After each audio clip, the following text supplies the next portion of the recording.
오늘 말씀의 제목은 하나님이 살아계시는 게 맞나요? 라는 제목으로 함께 하실 수 있기를 바랍니다. 지금으로부터 약 2600년 전에 BC 600년 전에 하나님 앞에 고독자로 서서 하나님에게 감히 질문을 던지며 하나님의 섭리와 통치에 대한 의문을 제기한 한 사람이 있었습니다. 그 사람 바로 하박국이었습니다. 본문에서 하박국은 하나님께 간절히 부르짖어도 듣지 아니하시는 이유에 대해 불평하고 있습니다. 백성들 사이에는 죄악이 가득하고 정의가 왜곡되어 의인이 위기에 처한 시기에 처했다고 통탄해하고 있습니다. 그의 의문은 무엇으로 비롯되었습니까? 그것은 의인이 예기치 않게 비명 행사하고 의롭지 못한 이들이 득세한 가운데 살아가는 것, 또 그들이 의기양양하여 장수하고 있는 것들이 정말 과연 옳은 것입니까? 왜 의인은 비명 행사하고 불의한 자들은 득세하며 잘 나가는데도 그들을 천벌을 내리지 않습니까? 이런 얘기를 하고 있는 거예요. 이렇게 한 이유가 있습니다. 사실 하박국 선지자가 예언한 시기가 좀 전에 말씀한 BC 600년경입니다. 지금부터 약 2600년경 가까이 됩니다. 이때 요시야라는 왕의 시대, 통치 시기에 예언을 했어요. 요시야 왕은 히브리인들이 있죠. 유대인들이 칭찬하는 성왕 중에 한 명 들어갑니다. 그러니까 히브리인들이 요시야 왕이 있고 히스기야 왕이 있고 다윗 솔로몬 치긴 합니다만 실질적으로 요시야 이 왕은 8세 왕이 됐어요. 8살짜리가 초등학교 1학년짜리가 왕이 됐으니 뭔 힘이 있나요? 그때 당시 제사장 요리하다가 대리 청정하듯이 해서 잘 이끌었습니다. 네, 그렇게 했는데 31년간 통치를 했어요. 어쨌든 그는 남왕국 유다를 통치하는데 아주 잘 통치해서 사람들이 요시야 같은 왕은 전에도 없었고 지금도 이후에도 없으리라 하면서 열왕기하 23장 25절 이후에 아주 칭찬하는 왕이었어요. 그런데 나이가 8세 왕이 되어 31년간 통치하고 죽었으니 39세예요. 여자란 거죠, 여자. 아무리 옛날 왕들이 오래 못 살아도 그래도 40은 넘겨야 되는데 40도 못 죽으니까 에레미야는 이것의 죽음에 비통하며 에레미야 예가도 짓고 또 이 하박국은 그 비통함을 보고 하나님한테 지금 소위 말하면 대들고 있는 거예요.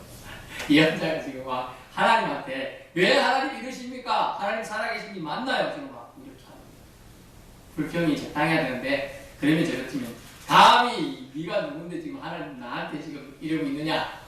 해야 되는데 하나님 그러시지 않고 1장, 2장에 걸쳐서 질문하고 있는데 성실하게 대답을 해주십니다. 그것에서 정말 우리는 오늘 하나님의 사랑을 깨달아야 돼요. 이 요시야 왕이 왜 죽었느냐? 갑자기 전쟁에 임하려서 의미 없는 죽었어요. 실질적으로 아주 의로운 전쟁을 하다 죽었으면 이해가 됩니다. 그런 전쟁이 아니에요. 왜냐하면 그때 당시에 신흥 세력 국가인 애굽의 바로 왕이라는 사람이 있어요. 바로가 파라오라는 뜻이에요. 바로 그 왕의 느고라는 왕이 어떻게 되냐? 그때 당시 이거 지고 있는 별이라고 할 수 있는 나라를 치고 가려고 했어요. 바벨론 전에 있는 나라, 아시리아 같은 나라 있죠. 그런 나라를 이제 치러 가려고 하고 있는 전쟁에 길 좀 비켜라, 내가 가서 치겠다 이랬는데 요시야 왕이 오해를 했는지 모르겠습니다만 이거는 그런 빌미로 이스라엘을 침공하려는 거야. 마갈로 나왔어요. 먹이터에 마갈로 막으려고 딱 나갔다가 그러면 지금 왕국을 입고 있었으면 그래서 왕이 그리고 사람들이 보호하고 이럴 텐데 왕국도 아니고 변장을 하고 또 나갔어요. 그러다 보니 전쟁할 때 사람들이 무심코 쏜 화살에 맞아가지고 그가 죽게 됩니다. 안타까운 일이 발생하게 되죠. 그래서 이 낭만한 일을 본 선지자 하박국은 하나님께서 살아계시다면 하나님 뜻을 쫓고 하나님 앞에 의로운 왕인 분명히 하나님께 축복해 준다고 말씀하는 신명기 28장에 어떻게 약속했어요? 네가 하나님의 뜻대로 율법대로 살면 네가 사는 뜻반죽거리에도 복을 주고 심지어 너희 출입하는 모든 것에서 복을 주고 심지어 네가 주는 너희 집에 있는 심지어 뭐예요? 집에 있는 가축에게도 축복을 주겠다 이렇게 말했어요. 율법을 지키고 살면 그런 엄청난 축복을 주겠다고 약속했는데 왜 요시야 왕은 의미 없이 이렇게 쉽게 죽었습니까? 라고 합니다. 왜냐하면 우리가 한번 참조 말씀을 보시는 게 좋을 것 같아요. 열왕기하 23장 25절 봅시다. 구약 열왕기하 23장 25절 보십시오. 광하 23장 605쪽입니다. 605쪽 광하 23장 25절. 요시야가 어떤 왕이기 때문에 이렇게 하박국이 슬퍼하고 심지어 하나님한테까지 불평을 토로하고 있을까요? 그것을 보니까 23장 25절 같이 봅니다. 요시야와 같이 마음을 다하여 뜻을 다하며 힘을 다하여 모세의 모든 율법을 따라 여호와께로 돌이키는 요시야 전에도 없었고 후에도 그와 같은 자가 없었더라. 아멘.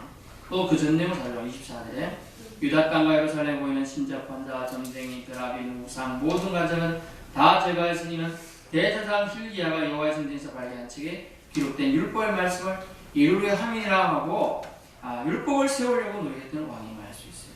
결국은 왜 그들이 선한 왕으로 아주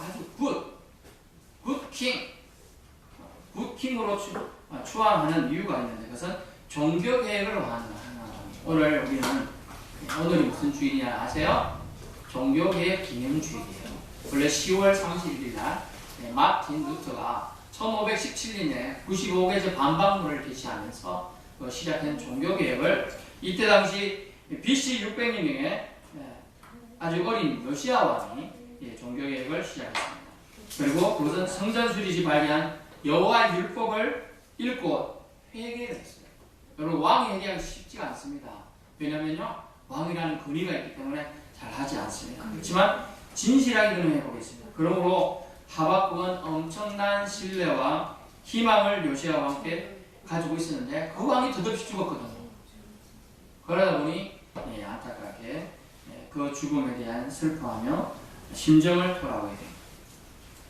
여러분 생각해요. 본인이 달려든 친인척이 죽으면요 제가 어제 장례식에 갔다 왔지만 친인척이 죽으면 조금 마음이 좀 찡하고 그렇잖아요. 저는 안 죽어봐서 모르겠습니다. 친인척이 죽으면 조금 찡하고 아는 친구가 죽으면 조금 찡하고 그 정도예요. 그런데 왕이면 좀 거리가 있잖아요. 근데 왕이 이렇게 죽는다고 지금 통탈하며 자기가 그렇게 평생 동안 신뢰했다 하나님한테 지금 하고 있다니까 지금 하나님한테 불평을 토하며 하나님 왜 그러셨나요? 왜 그러셨습니까? 지금 이렇게 하고 있는 거예요. 왜 의인은 이렇게 끝없이 죽고 악인들은 이렇게 덕시하며 떵떵거리고 잘 삽니까? 이런 얘기를 하고 있는 거예요. 심지어 장수까지 그들은 해요. 일찍 죽기라도 하면 하나님이 천벌을 줬다는데 장수도 하고 왜 그렇습니까? 이렇게 얘기하고 하박국은 이 상황 속에서 하나님의 말씀을 하나님이 주셔야 된다고 지금 호소하겠습니다. 여보시기에 악을 행한 그들에게 하나님 그들 가만두고 보고 계실 것입니까? 지금 이렇게 따지고 있는 거예요 실제로. 그래서 어째서 의인은 무너지고 악인은 승승장구하고 있습니까? 이런 질문을 계속 던지게 됩니다. 이해는 되지 않아도 여전히 하나님을 믿고 사는 사람들 그 사람이 우리가 되어야 함을 우리는 오늘 말씀을 통하여 주는 교훈이 되겠습니다. 하나님 끈질기게 호소하는 하박국에 이제 대답해 주십니다. 묵시의 형태로 응답해 주시는데 먼저 침략자들과 불의한 자들은 교만과 부정 속에서 패망의 길을 걷게 될 것이다. 의로운 사람은 믿음으로 인해 삶을 얻을 것이다.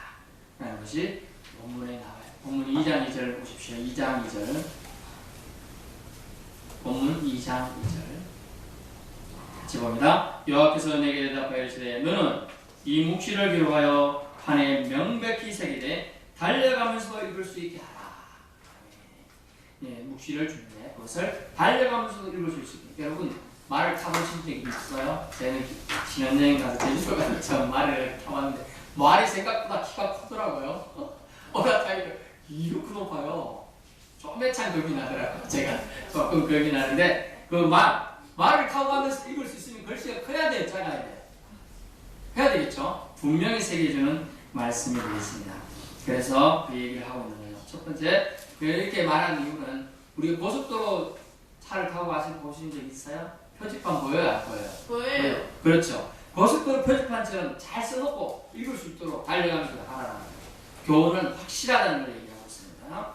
그 말씀의 내용을 보겠습니다. 첫 번째 하나님 오늘 주신 말씀 메시지는 2장 3절입니다. 첫 번째는 더딜지라도 기다리라 라는 말씀이에요. 우리는 인내가 부족한 시대에 살고 있습니다. 부팅 시간 가지고 컴퓨터에 접도하고 이 컴퓨터 좋다 나쁘다. 예전에 저는 3800 세대니까 이렇게 컴퓨터 켜놓고 부팅 디스크를 넣고 이해 못하시는 분 많아요. 부팅 디스크 넣고 부팅 냈더니 됩니다. 그럼 MS 도스가 삐삐삐삐 하면서 시간을 재줍니다. 30초 있어야 부팅이 돼요. 그 다음에 또 그 부팅 시켜놓고 또 빼고 단결해서 프로그램을 돌려야 되는 시대예요. 그리고 요즘엔요, 켰는데 바로 안 켜지면 이 컴퓨터 꿀이다. 바꿔야 된다. 이렇게 얘기하는 시대가 됐어요. 그만큼 우리는 초스피드 시대를 살고 있습니다. 옛날에 한 세대 30년입니다. 지금은요, 한 세대 10년 채 안 됩니다. 7년, 8년에 세대가 바뀔 정도로 보는 거예요. 그러므로 오늘 말씀은 하나님 의미가 있습니다. 하나님 말씀은 더딜지라도 기다려야 된다. 더딜지라도. 그분만을 신뢰하고 끝까지 버티는 용기를 가져야지 우리는 기다릴 수 있어요. 그분만을 신뢰하지 않으면 꼭 버틸 수가 없다는 거죠. 이것저것 제쳐두고 그냥 하나님만 신뢰하고 살아가야 합니다. 여러분 아무리 급해도 바늘 허리에 실 묶어가지고 옷을 깨맬 수 있습니까? 아니요. 아, 네. 숭늉을 우물에 가서 찾을 수 있어요? 없죠. 우리는 기다릴 수 있는 시간이 필요해요. 제가 어릴 때 보리밭을 경작할 때가 있었거든요. 보리밭을 가는데 제가 어릴 때 한 7세 전후 같은데 보리밭에 여러분 보리밭을 안 보시는 사람이 많아서 설명하기 그런데 보리밭을 심어놨잖아요. 보리를 이렇게 갖고 우리 보리가 잘 안 자라는 거예요. 그래서 제가 어떤 마음이 들었냐, 보리가 빨리 자라게 도와줘야겠다 하고 보리를 한 개씩 잡고 제가 땡겼습니다. 제가 땡긴 데를 가보니까 며칠 뒤에 다 죽은 거예요. 보리가. 그렇다고 급하다고 도와준다고 땡기내면 안 되는 거예요. 보리가. 그래서 우리 기다림이 필요하다라는 얘기하죠. 하나님께서 주권을 갖고 일하실 것이므로 인내심을 가지고 지켜봐야 한다는 것이 오늘 하박국 선지자에게 주신 하나님의 응답의 첫 번째 메시지입니다. 이스라엘을 향한 징계로 사용된 나라를 향한 하나님의 공의가 반드시 있을 것이라는 것이죠. 그러므로 여호와는 살아계시는 하나님, 살아계신 주, 이런 찬양이 있죠. 그런 찬양을 살아계신 하나님이 여러분에게 와닿는다면 여러분의 삶과 신념과 여러분의 번역은 축복에 가득해요. 살아계신 하나님을 받아들이지 못할 때 그러면 여러분의 영향력이 점점 줄어드는 거죠. 그러므로 우리는 하나님 앞에서 인생을 어떻게 해야 될까요? 아주 중요한 겁니다. 잠잠해야 돼요. 더딜지라도 기다리라는 얘기는 너희 인생들아, 너희는 하나님을 믿고 하나님 앞에서 잠잠하라 라고 얘기하고 있습니다. 하나님은 언약을 붙잡고 믿음으로 살라고 우리에게 이야기하고 있습니다. 그러므로 짜증내지 말아라 얘기해요. 즉 잠잠하라는 얘기를 말씀하고 있습니다.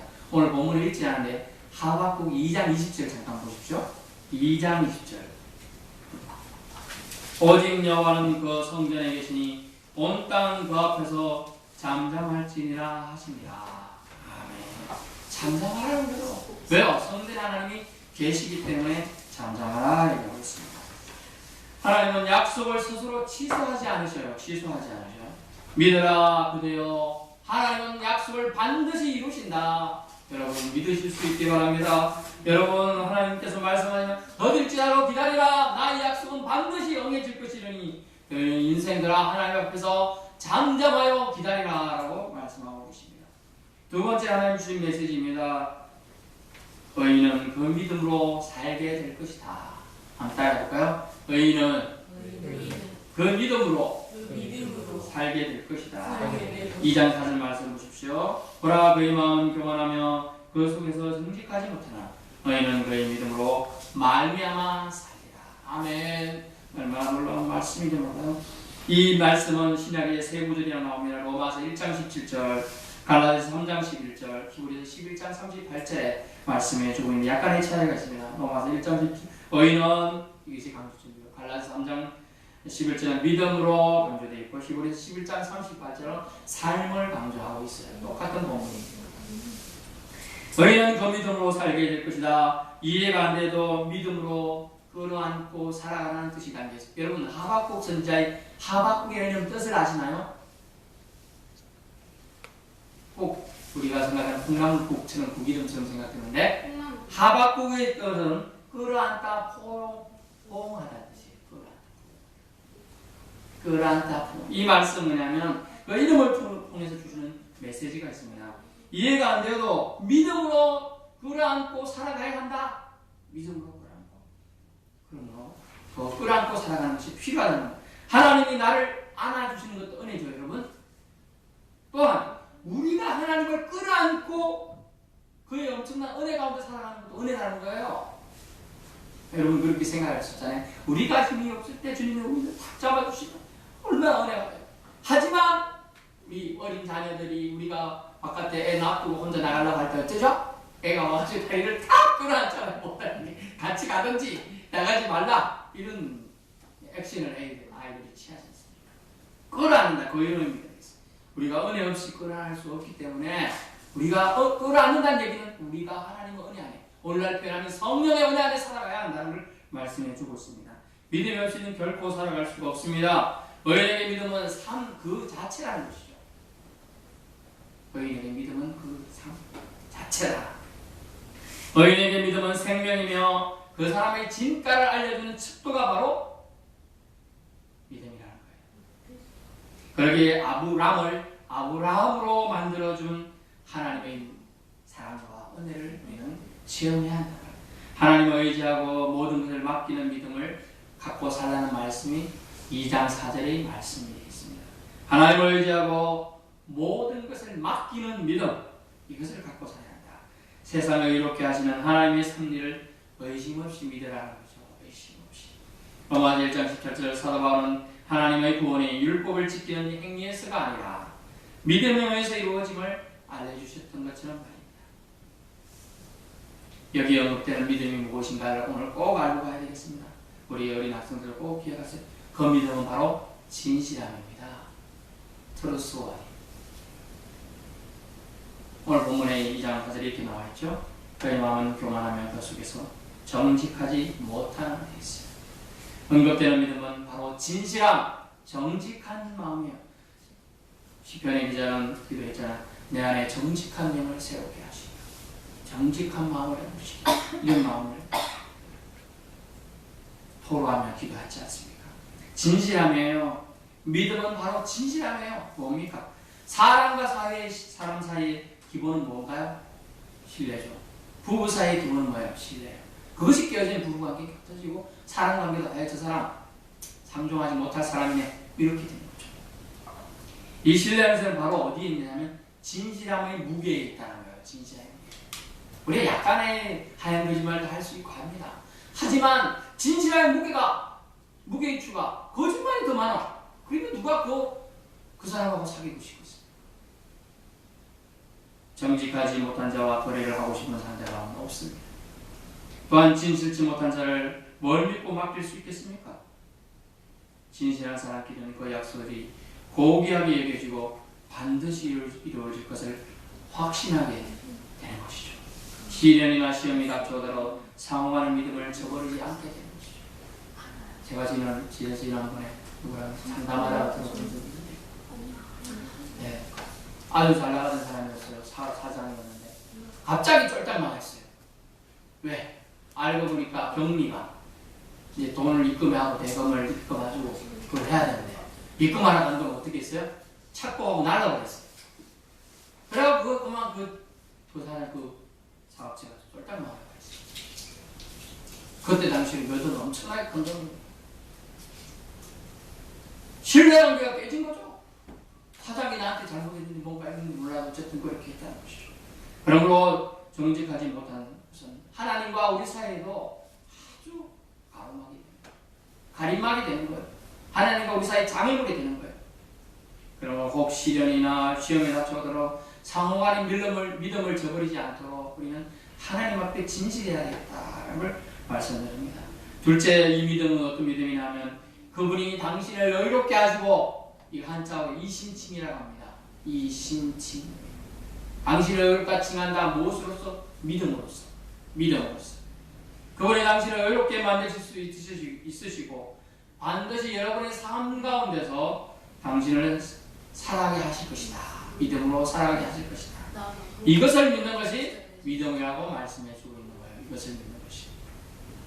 여러분 그렇습니다. 우리 사람은 이신칭이 다 칭함을 받고 믿음이 있다. 네가 믿음의 조상이다. 네가 믿음이 있구나. 예수님께서 말씀하시요. 마지막 때 믿음이 있는 자를 보겠느냐라고 말씀하셨어요. 그만큼 찾기 힘들다. 오늘 하박국서의 처음 나는 교훈이 무엇입니까? 더딜지라도 기다리라는 것으로. 하나님을 믿지 않는 사람은 기다릴 수가 없어요. 하루에 열차편이 5대가 있다고 합시다. 그러면 그 열차편 시간대로 올 거라 믿고 기다리지 않으면 그거 잠전에 딱 갔는데 열차가 떠났어요. 열차 갔으니 이제 안 오는구나. 그래도 기다릴 사람 기다리죠. 1시간 뒤에 있다. 기다리잖아요. 확실하니까.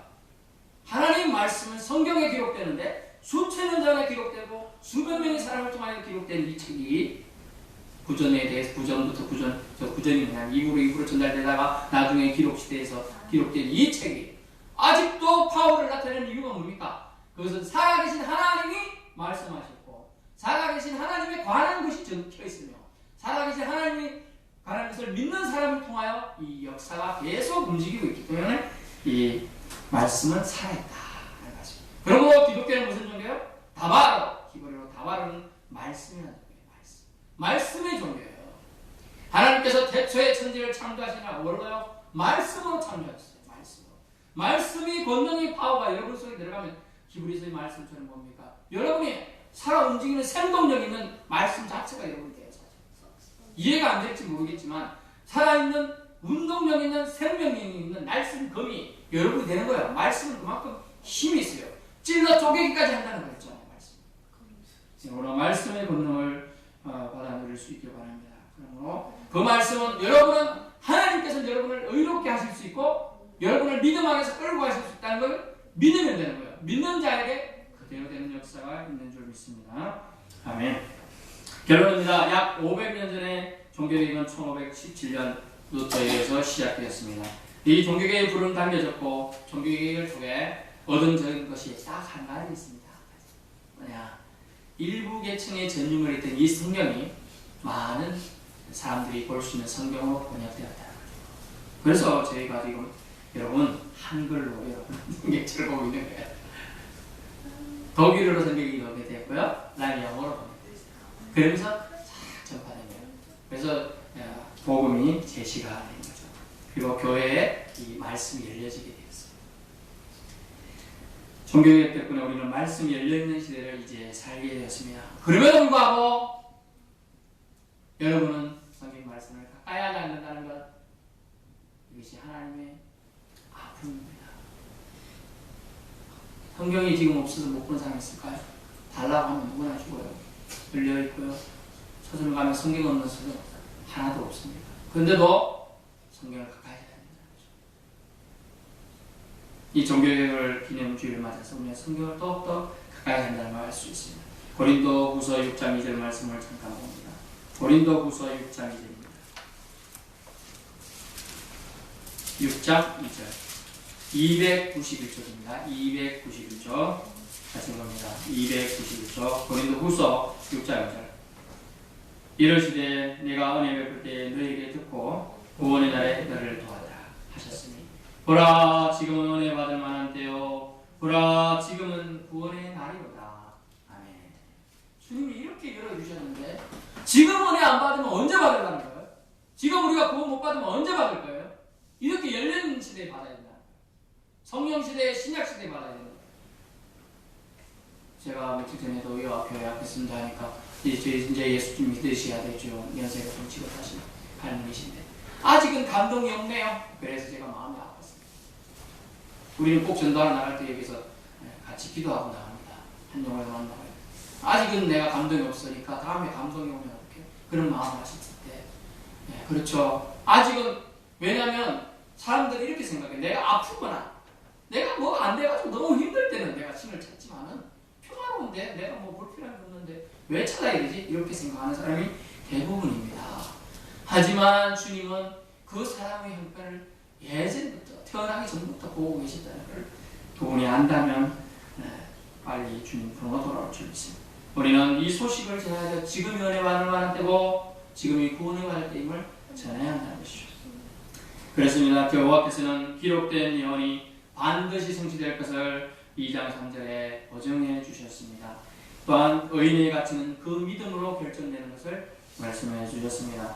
오늘 우리는 이해되지 않는 일들이나 환경으로 답답하고 슬플 때 우리는 하나님께서 진정 계신가 살아계신 것이 맞나요? 살아계시다면 왜 악을 행하는 자들과 악행들을 가만히 두고 보시기만 합니까? 라고 믿음 없는 소리를 할 때가 많습니다. 이때 우리도 하박국처럼 의문이 생긴다면 진지하게 하나님께 나아가서 용기 내어 하나님께 질문을 던져보는 것이 어떻겠습니까? 질문하고 응답하는 은혜를 받아보시기 바랍니다. 여러분, 학교에서 어떤 애들이 질문하죠? 똑똑한 애들이 질문하는 거예요. 모르는 사람은 질문 안 해요. 학교에서 선생님, 3+1이 왜 4입니까? 질문하는 게 똑똑한 거예요. 사실 멍청해 보이도 아니에요. 똑똑하지 않은 애들은 가만히 있습니다. 여러분, 질문해야 돼요. 믿음도 하나님과 사이의 질문, 수많은 질문이 필요하고 그것이 우리는 영적으로 기도라고 표현합니다. 대화라고 표현하고 있는 질문하고 응답하는 은혜를 여러분 저 모두 다 받아 누릴 수 있기 바랍니다. 반드시 하나님의 공의는 이루어질 것을 약속해 주셨음을 믿으실 수 있기 바라는 거예요. 왜냐하면 그분은 우리의 좋으신 하나님. 여러분이 좋으신 하나님이 없다면 오늘 여러분이 숨 쉴 수 있는 거, 여러분이 힘으로 숨을 쉰다고 생각하는데 큰 오산이에요. 숨 쉬는 것 자체가 바로 하나님의 은혜임을 알 수가 있습니다. 여러분 힘들수록 하나님을 더 붙잡읍시다. 더 힘차게 끌어안아 봅시다. 하박국의 이름 뜻처럼. 그래야 여러분이 하나님의 자녀임을 하나님이 더 아시고 더 여러분의 삶의 지경을 넓혀주시고 축복해 줄 줄 믿습니다. 기도하겠습니다. 주님 감사합니다. 우리 영혼이